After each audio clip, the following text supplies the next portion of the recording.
think in a world where we're all a B- at everything, and it's so easy to produce product, the point of education shouldn't be the product, it should be the process. In today's day and age, we're quickly moving to a world where, Scott, when somebody produces something for you, it's not enough for you to look at the final product. You're going to be like, how did you produce this? Like, talk me through, let me understand the provenance of this material. And as a student, I need to know not just to do it the right way and the responsible way, but able to articulate, right? Hey, Scott, I used these AI models, I brought in these primary sources, here's my methodology, here's how I check for bias and accuracy and hallucinations, and here's my work. I can show it to you. If you want to come in, you can see the prompts and stuff I use, but that's how I produce this product. Hello and welcome to the Future is Clear, Teach Like It's 2045 webcast series. My name is Scott Carr from CESA 2. Today's topic is connecting AI to your classroom in a simple way through using BoodleBox. Joining us today is France Hoang, CEO and co-founder of Boodle AI, a technology company that has developed BoodleBox, an outstanding AI platform that we're going to talk a little bit about here today. France is a real thought leader and a visionary entrepreneur who has been one of the has been on founding teams that have generated over 600 million of combined sales and employees, over 1,200 professional across the fields of law, aerospace, defense, government services, and technology. He's got a great background. We're really looking forward to having a conversation with France, not only around AI and BoodleBox, but just some of his experiences that he's had with businesses, and he's been part of the government. He knows George W. Bush, which is really great. So welcome, France. Appreciate you taking the time to join us. How you doing? Great, Scott. Thanks for having me back for a conversation. I really enjoyed the last time we chatted, and you and I both kind of ended that conversation saying, gosh, I'm so sad we're out of time. Let's, we'd love to continue that. And so we're doing it now. So this is great. It's great. Yeah. I was able to meet you through Zach Kinsler, who just maybe in the last 2-3 months, 4 months maybe, has started with you in BoodleBox. He did, yeah. So I came to know Zach through his postings on LinkedIn. One thing I noted, obviously AI is disrupting education in many ways, and that disruption is being maybe forced is a strong word, but maybe it's also the accurate word, by student adoption of AI in the classroom. And what's been interesting to me is I've been to many conferences. I've talked to hundreds of educators at this point, and in many of these discussions, there often, unfortunately, isn't a student voice. And Zach was one of the few students out there writing about AI adoption and talking about the challenges and talking about the student perspective. And I admired his perspective so much, I recruited him to join the team. So he's now part of BoodleBox.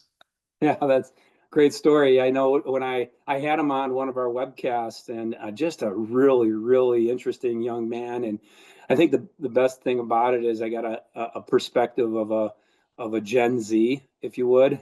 And his energy is just really, really something. But yeah, great kid. Call him a kid because he's younger. I think you really scored with hiring him there. So tell us a little bit about your journey. I know it's an interesting one. As I mentioned, one of our former presidents, and done a lot of work with government and a lot of other things. So walk us through. Tell us a little bit about who are you? Where did you come from? Yeah, I think my life's been kind of defined by 3 things, and I'll kind of weave this in, and then it all leads to what I'm doing now at Boodle AI and BoodleBox. But I'm a big believer in service, in education, and collaboration. So born in Vietnam in 1973, part of the evacuation out of Saigon when I was 2 years old, came to America, rescued from communism by US forces, me and my family, grew up in Washington State, small town America. It was a great childhood, learned about my family's journey, felt I had a debt to repay to the United States in general and to the military in particular. That led me to applying to getting an appointment to West Point, Scott. Wow. Went to West Point, graduated, served in the Army for 5 years, including time as a peacekeeper in Bosnia. Then I had my first career pivot. I wanted to serve beyond the uniform, and so applied to, got into Georgetown Law School. Frankly, I'm not that great of a lawyer, I think, but I still ended up working some pretty amazing legal jobs, up to and including being an associate White House counsel. Wow. Then I had a chance to rejoin the Army, which I did, served in Afghanistan with Army Special Forces, came back and then had another pivot, became an entrepreneur, started a couple of different companies, had a successful exit, and then started serving in a bunch of different capacities, a bunch of for-profit, nonprofit boards. I was the trustee of a university. I became a visiting lecturer at West Point, so I've been teaching in the classroom there for 6, 7 years. Wow. And then along the way, made the founding investment in Boodle AI. And a couple years ago, when ChatGPT happened, we decided to pivot and build a new product, which is now BoodleBox, around this idea of collaborative AI. We just felt there was too much AI in AI, for lack of a better word, and we wanted to Yeah. insert more of how can humans and AI work together responsibly. And we built that platform and launched it a few months back to tremendous reception by educators. Wow. Super cool. Um, and you finished in the top 1% at West Point. Did I read that right? Yeah, somewhere in there. Yeah, I was a pretty Just intense cadet, Scott. I yeah. like to think I've Well, chilled out a little bit since then. yeah. I'm No, intense well, in other ways. yeah, I can't imagine your journey. I think that is just really, really something. But wow, yeah, super Well, cool. yeah. Thanks for that, Scott. And as I mentioned, none of that would have been possible without education, right? Like, Right. it's only in America that, like, you know, a kid can come over on a Air Force plane, start life in a Marine Corps tent, go to school, get a great public education, get into West Point, get an amazing education there, and Yeah. then continue. I got a graduate degree from Washburn, I got a law degree from Georgetown, and those opened up all kinds of opportunities that I wouldn't otherwise had, right? And that's both reflective, I think, of the kind of country we have and the values we have, but also just in general, the power of education to open doors. Yeah. Yeah. Well said. So let's talk a little bit about education, if we can, and maybe the vision behind BoodleBox, and how did you lead into something like that? So how did you stumble into this direction? Because I know our conversation, what really inspired me is that some of the opportunities that are really existing with BoodleBox, Yeah. with your thoughts behind it, to allow it to be something that can be advantageous for education, for teachers. So tell us a little, how did you move into that direction? Yeah. As I mentioned, we set off to build a collaborative AI platform, right? A platform where multiple people, multiple AIs, multiple sources of information could all work together responsibly. So at its heart, BoodleBox is actually a workforce platform. It's used by thousands of users for hundreds of use cases across dozens of industries. Um, but what we found was the the features that we built around collaboration actually had tremendous value in an educational environment. So it's no surprise to anybody listening to this webcast that education is at a major inflection point, right? For hundreds of years, maybe even longer, we've kind of taught in relatively the same way. Students are given knowledge to learn. They go off, right? They they absorb that knowledge. Professors teach a bit of that knowledge, help them understand it, deepen their understanding of it. And then we assess that by having the student produce some kind of artifact of learning, whether it's an essay or take a quiz or produce a project. And that demonstrates that the student both comprehends the material and can critically think about it. That has all been disrupted. We now live in a world, Scott, where we are all a B minus at everything. Like, you're actually a B minus rap star. I'm a B minus refrigerator repairman, right? Like, because of AI, right? AI enables us all to be at least mediocrely good at everything. And so what used to require comprehension and critical thinking to produce, this artifact of learning by a student can now be produced by a student without any comprehension or critical thinking, simply by using AI. And so that's a direct threat to the way we've taught traditionally, right? Now there's a couple ways you could react to it. One is you could say, gosh, this is terrible, and AI is, completely undermining our educational system, and students need to learn to think on their own, and let's punish the students and call it academic integrity and plagiarism. I think studies have shown that students are going to continue to use AI even if it's banned. Right. And frankly, I know, Scott, your background is about academic preparedness and workforce readiness and creating opportunities and pathways for all students. The reality is whatever path you take as a student now is going to lead you to an AI-enabled world. And so if we don't prepare students for that world, are we doing the right thing in our educational system? And so I think the alternative is the one we've embraced, which is how do we teach students and faculty to responsibly collaborate with AI together? And if they can do that in the classroom, then the student can do that in the real world. And so that's what we realized was the platform we had built, because in BoodleBox, the core thing that you can do that's different is I, as a student, could work with one or more AIs. And then if you're my professor, Scott, I can share a link with you and you can see the work I did. You can see the AIs I chose, the prompts I used, and because you can see it, you can teach it now, right? It doesn't become this thing that's undermining education. It maybe becomes the point of education, which is how do we responsibly use these tools? And so that's our focus now. That's our mission, to partner with students and staff and faculty and build the very best platform to enable collaboration with AI in the college classroom. Yeah.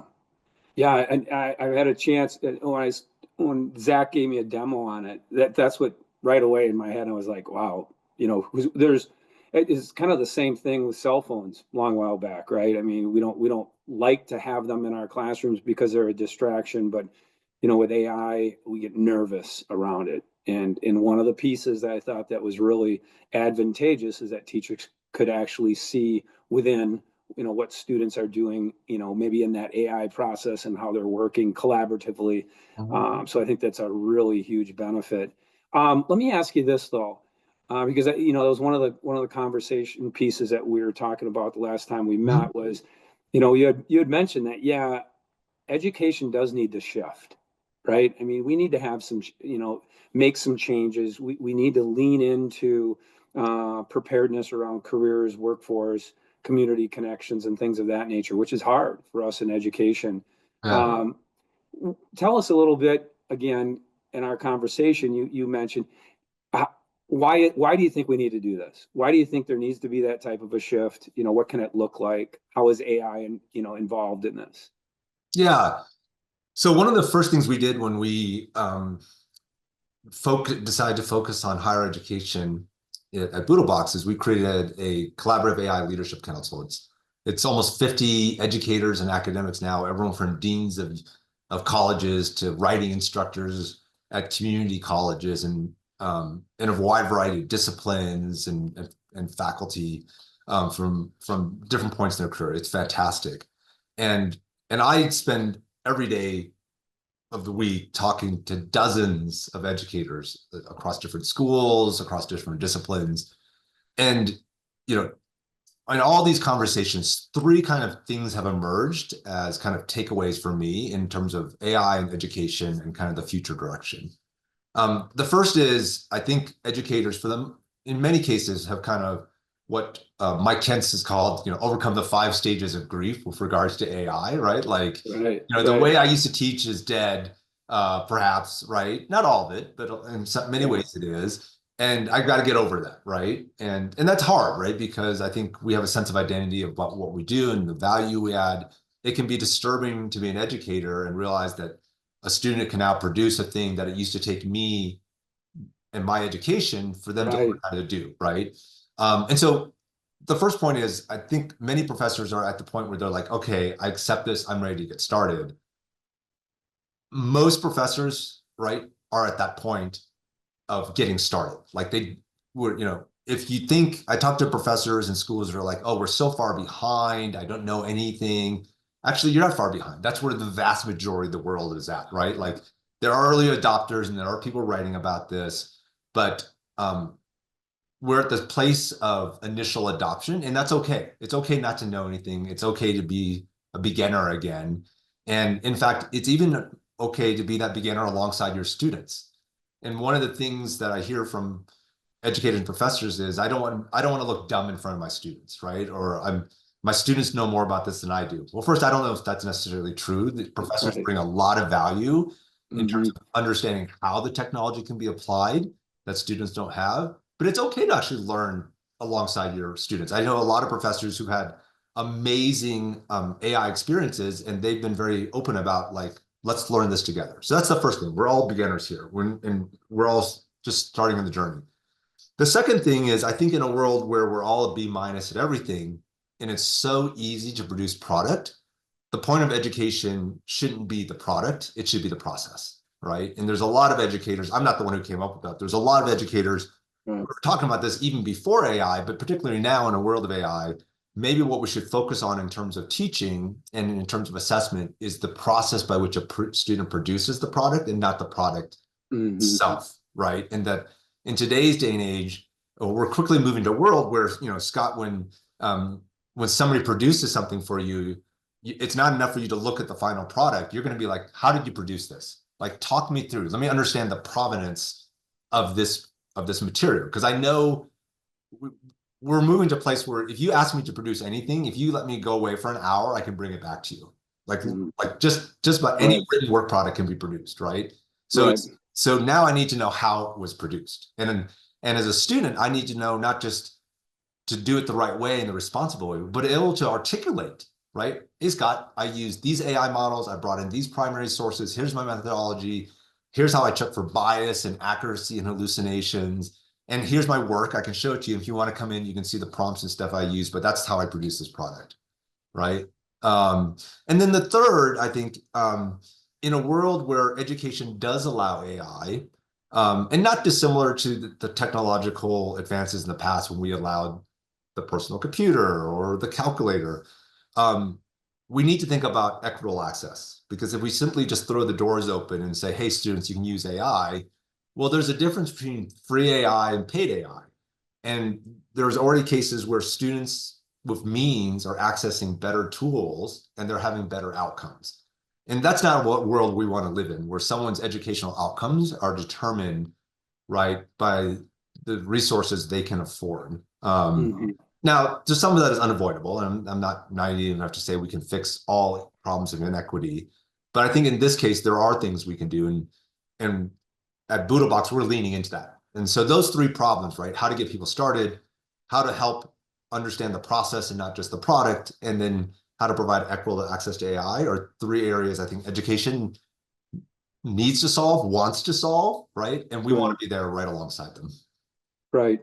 One of the areas that we're seeing that needs to shift, and I kind of define it this way. Classrooms tend to be, and we're conditioned to kind of do this. Classrooms and our process of education tends to be what I call A to Z, where we start to look at, all right, here's the information you need to know. Here's some ways to practice it. And then we'll use some formative assessment to see if you're doing it well. And then we're going to give you some type of a summative assessment to Yep. gauge if you know it or not. Flip that, go Z to A. Let's start with the problem. You have to figure out how to learn, how to problem Yep. solve it, and allow that to intrigue you to want to do more and to gain those more durable skills that we really need in our youth. Right? So how do you see AI in general Yeah. being able to support that Yeah. versus we enter into providing the new knowledge you need to know. Yeah. So tell me, what do you think of that thought, and how can AI support a Z to A kind of Yeah. concept?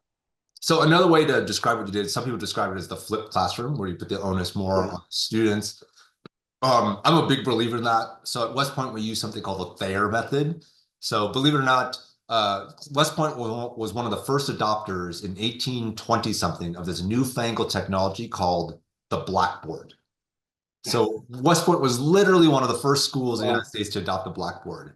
And then Colonel Sylvanus Thayer, the superintendent at West Point at the time, adopted this teaching methodology, which we would call the flipped classroom. Students didn't show up to class and wait to get their minds filled by their instructors. Instead, they had to do the homework on their own before class. They would actually study the materials, were given assignments, and show up with the assignments completed. And then West Point has this infamous technique of telling cadets to take boards. So there's literally a classroom that has boards on all sides. And as a cadet, you would stand up and the professor would say, put problem one up. And then you'd have to put your solution to problem one. And then you could look around the classroom and see everybody else's attempt to solve it. And then the professor would say, okay, France, brief your solution. And then you would brief it. And then they turn to another cadet and says, is France right? And they would either say yes or no, this is the right solution. So super active learning, super flipped, right? Now that is very resource intensive. It requires small class sizes. It requires a lot of individualized learning, right? And West Point had the resources to do that. I think AI enables a much broader population of students to have that kind of experience. Mm-hmm. And so I was actually teaching at West Point about a month ago. I had the opportunity to teach a constitutional law class. So I decided to incorporate AI and see if I could enhance this methodology with AI.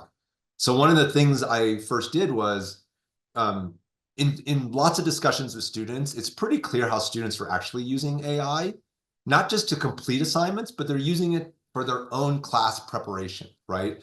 I've got a 100-page reading. I don't have time to do it. Let me just go ask ChatGPT, what are the 5 things I need to know about this subject? And it,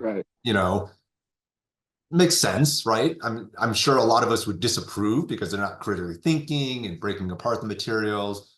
On the flip hand, they're doing something to prepare for class. Well, I know that's the student's behavior. So one of the things I did was I provided the students a tutor bot that would answer their questions about the reading, but I made it tailored. I gave the bot the readings and the learning objectives and the class syllabus and very specific instructions on how to interact with the students. Wow. And then I told the students, you can prepare for class however you want, including the tutor bot.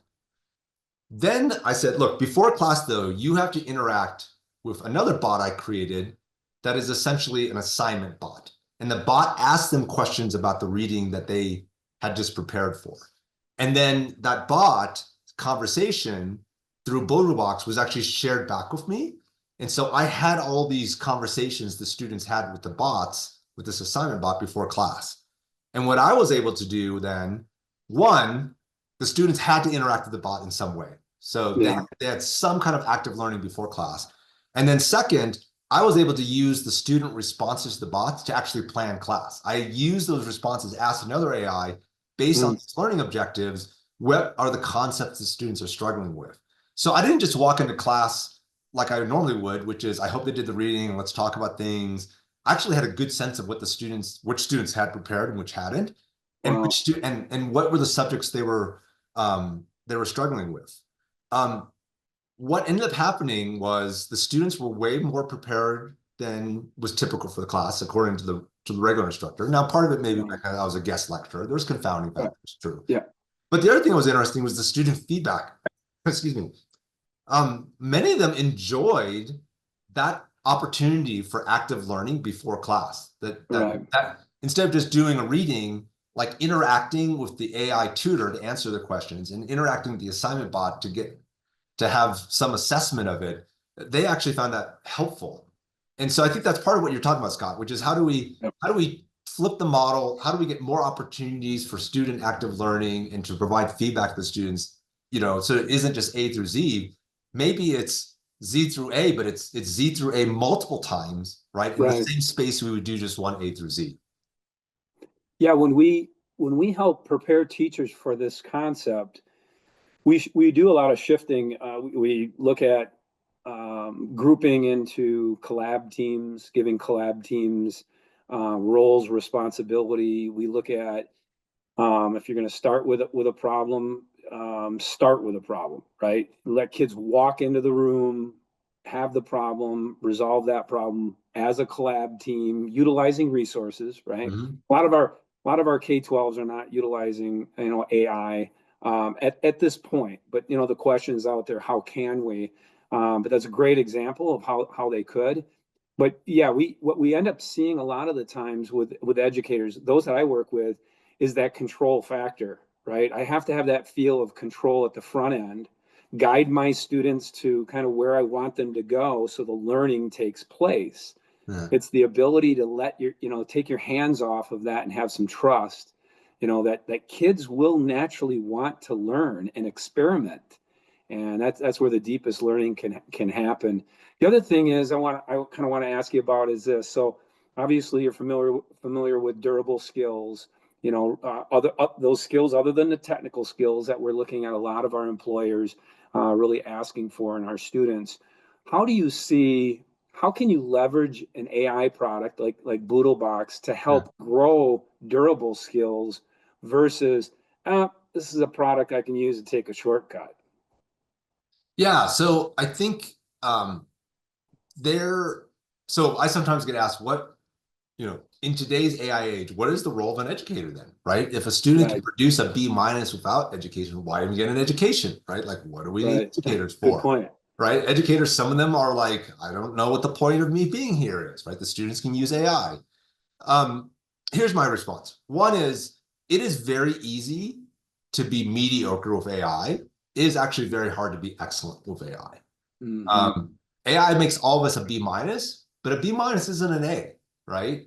It Hmm. still takes human experience and expertise to understand the difference between a B minus and A. So you see this all the time, Scott. If I were to use AI in a field where I have no knowledge, right? Let's say go back to refrigerator repair. I think it's amazing because I know nothing about refrigerator repair, right? But if I use AI in a field where I know something about, let's say, national security law, I see all the problems like, that's slightly off, or that's flat wrong, or they're missing this. And so that's because I'm an A in national security law, but I'm an F in refrigerator repair, right? All So right. Yeah. one of the roles of education, I think, going forward is still to teach students what the difference is between the mediocre results that AI produces and the truly excellent results that comes from human expertise and experience. Right. And you need academic grounding and expertise in your field to know that difference. And students need to know that difference. Otherwise, you go through life thinking you're an A and you're actually a B minus. The second is then we need to teach students how to get to an A, right? And this is where durable skills come in. I think that there is another skill set to be taught now, which is how to responsibly collaborate with humans and AIs and Hmm. teams to produce that A result, right? And that there's a process there. We have a collaborative AI framework that we espouse at BoodleBox and we built our platform around. It's a framework, it's not the framework.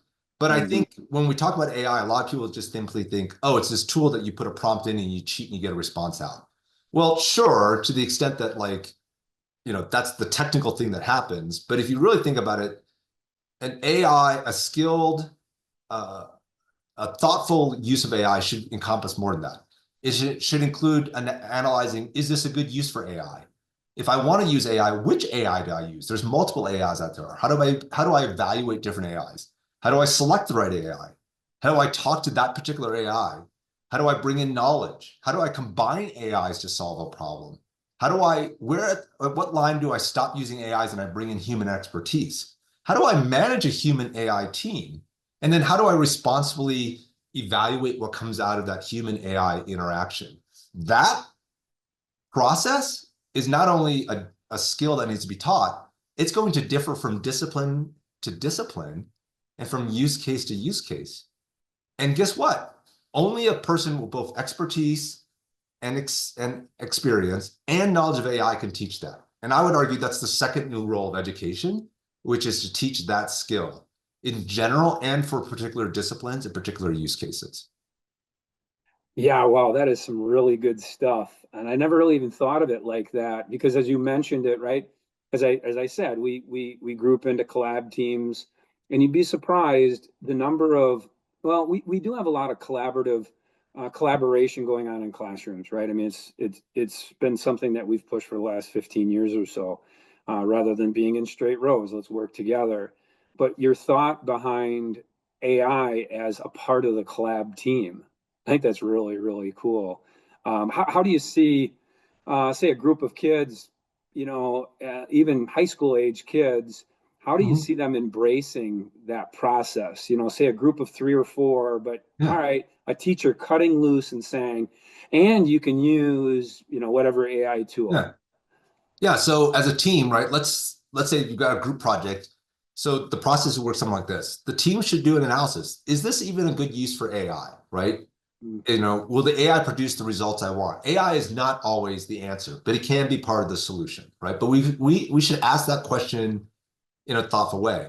If I do use the AI, if I am going to use AI, the team should select an AI. How do I go about selecting AI? Why did I select an AI? And it needs to be able to articulate its selection choice, right? Just like if you're in a woodworking shop, why did you pick this one tool over another, right? A student needs to be able to evaluate that. Once they select those tools, they need to know how to use them properly. A hammer is used different than a screwdriver, right? And different AI tools are used different ways.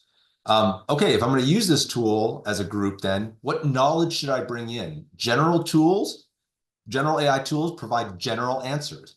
But we want specific answers. We want personalized answers, right? For this project, what information do I need to feed the AI? And then as I start working, is it one AI or is it multiple AIs? And then how do mm, I leverage my team's expertise? Maybe there's 3 team members. Maybe each of them takes charge of a particular AI and guides it in this process, right? Of working to produce some kind of outcome or some kind of deliverable. And then at what point do this team say, you know what?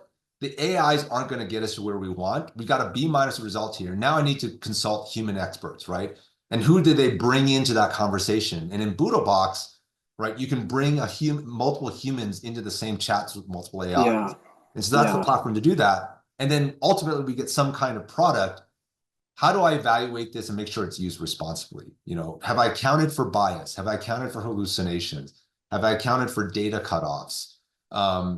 Do I need to disclose and be transparent about it?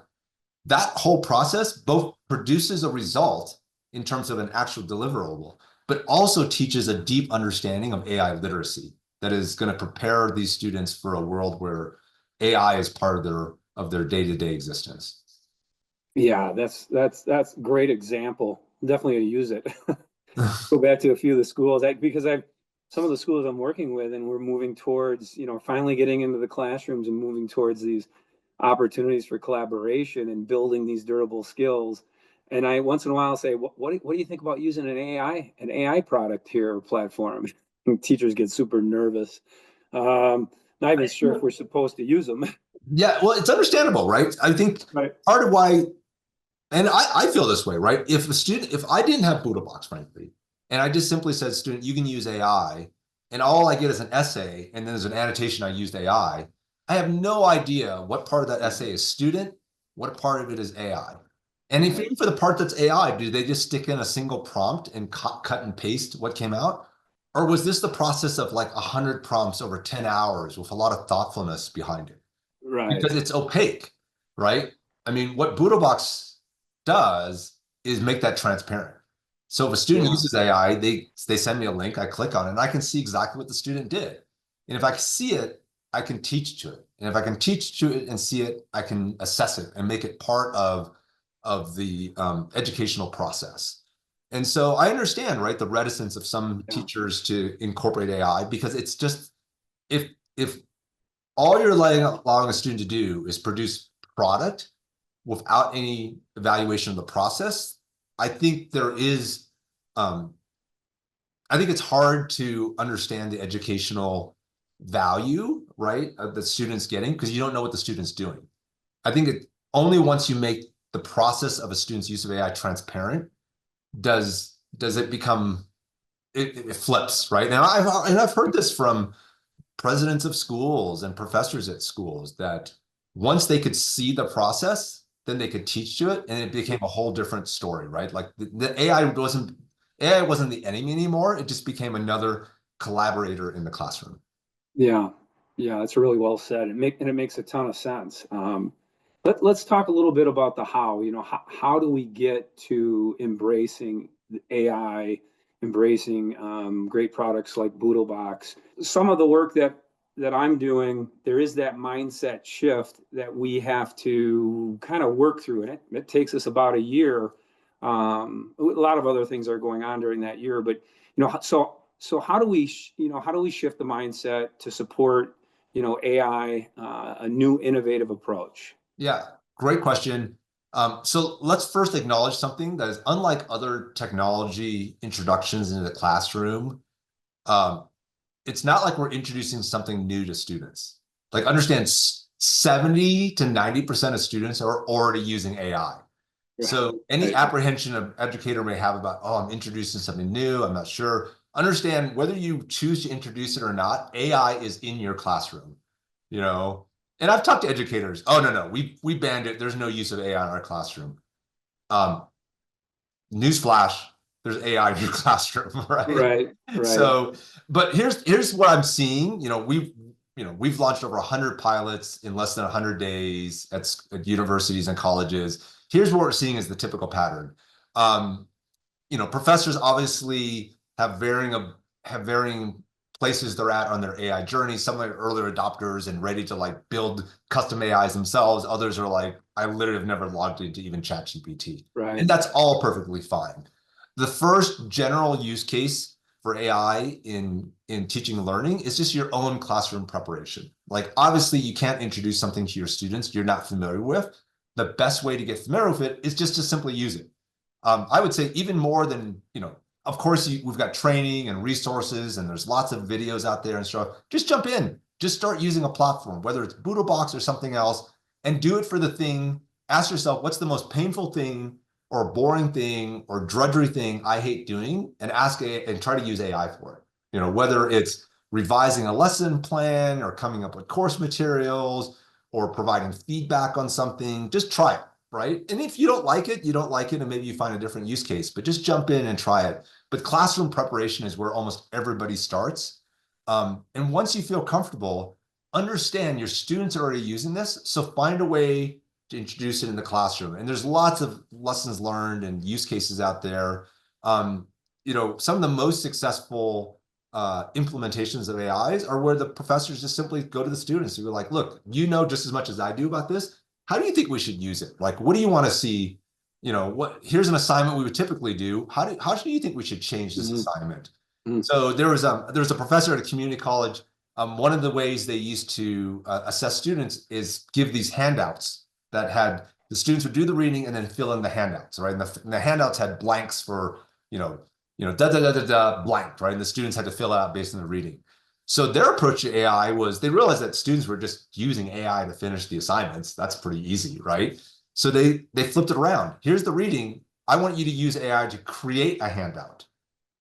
But then you have to double check to see if it's right. And the students enjoyed it. And they were coming back saying, oh yeah, the AI made this handout, but I double checked it and there was like 3 errors in it. And the professor was kind of laughing because it's like, okay, I just got my students to like do their reading and make a handout for me. But third, I also got the students to understand that AI isn't infallible, right? Yeah. That's a super small, specific example, but it's also not that complicated.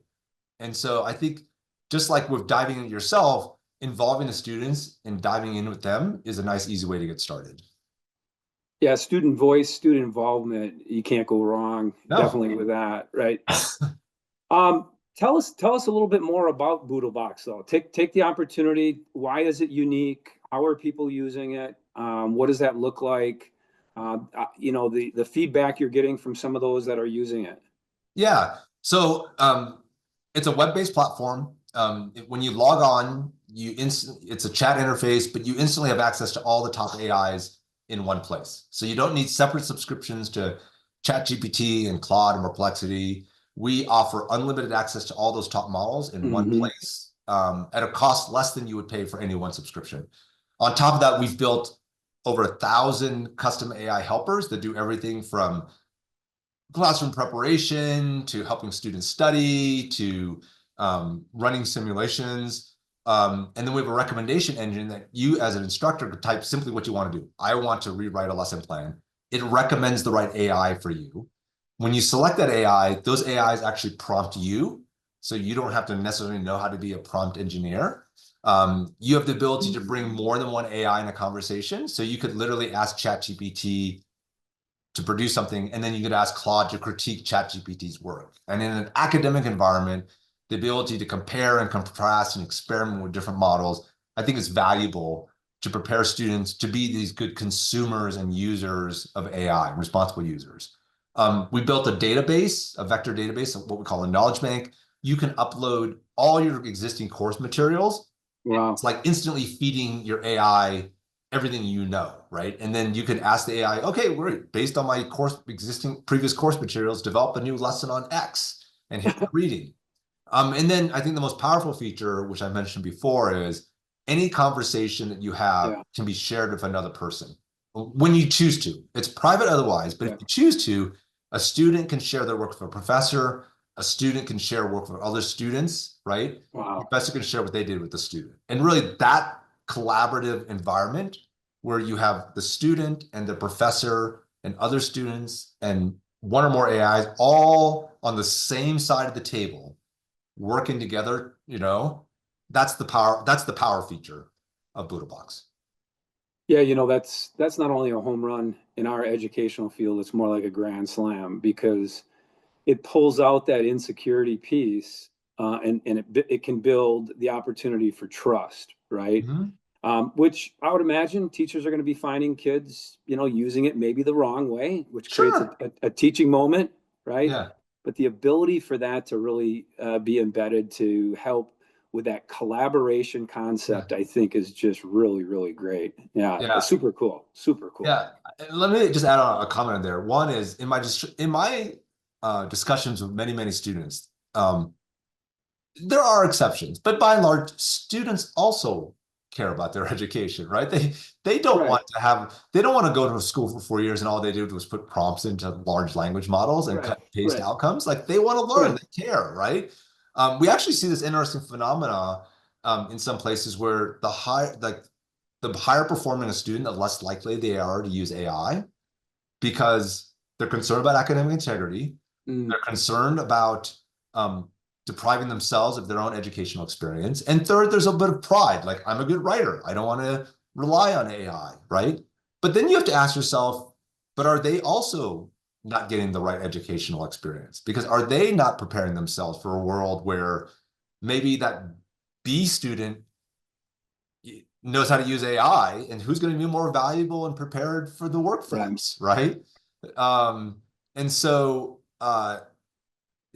there's always going to be cheaters. A student once told me recently, cheaters are going to cheat, right? So the goal here isn't to eliminate like 100% all cheaters, right?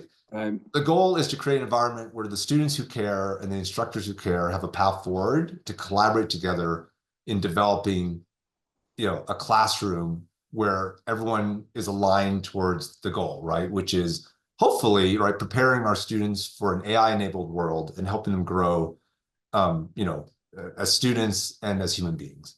Yeah. I actually, I use your product. I'm new to AI for the most part, maybe the last couple months.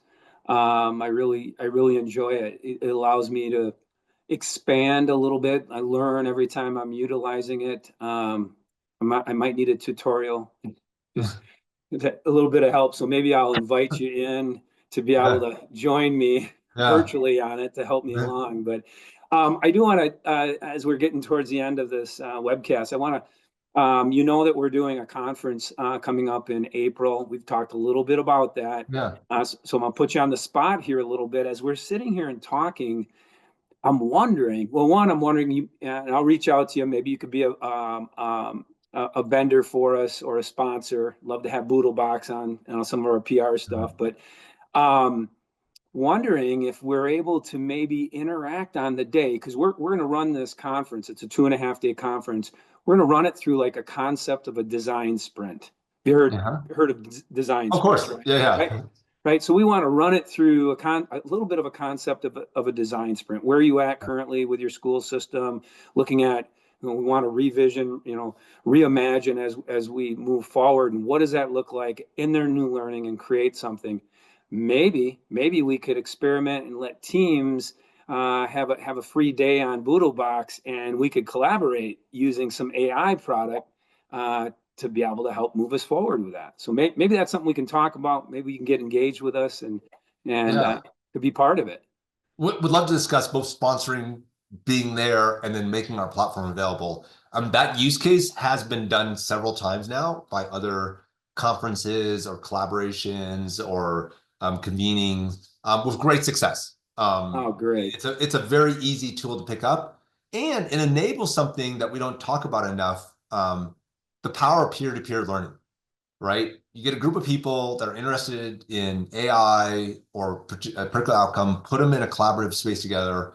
And, if you and I are in a chat, well, not only are we working together, I'm learning, right? Like, Right. I like, Scott, what did you just do? What was that? Right? Like, oh, I didn't know you could do that. Every time I collaboratively use AI with somebody else, it's always interesting because no one uses AI quite the same as another person. And I'm constantly learning from other people's use. Right. Wow. Yeah, we definitely have to do it. We definitely have to connect again, obviously, and it's just I love networking. There's a few people that I've got in my mind right now that I'm going to definitely connect you with. Please do, Scott. That'd be great. Yeah. Because one of the things that I've told you is because you've started in the space with higher ed with this. K-12 is just around the corner. I think, especially at the high school level, I think your product would be just really, really powerful. Interesting, Scott. We don't have time to have a whole discussion on that. I would actually love to. You and I did discuss this a bit last time. I think many of the same reasons why BoodleBox is so powerful for higher education, right? Teaching students responsible use of AI, preparing them for the workforce, providing professors a way to collaborate with their students side by side, shoulder to shoulder.